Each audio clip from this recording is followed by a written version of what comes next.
Sementara itu, penyesuaian harga bahan bakar minyak oleh pemerintah juga berdampak terhadap aktivitas perahu jukung di wilayah Sumatera Selatan.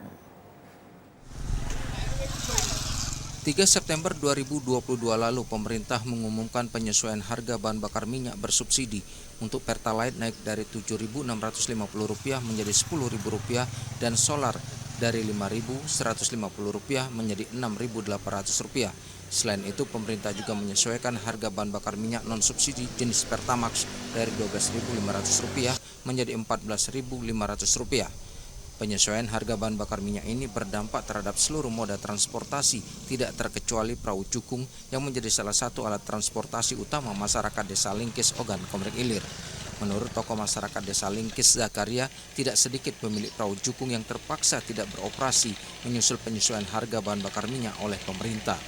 Dari biaya transportasi seperti bahan bakar minyak menaik seperti ini kan untuk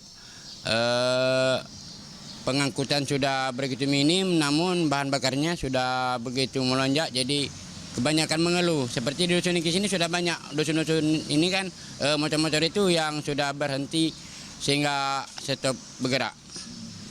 Dikarenakan karena BBM ini meningkat, jadi kebanyakan motor-motor itu sudah sementara ini di stop dulu.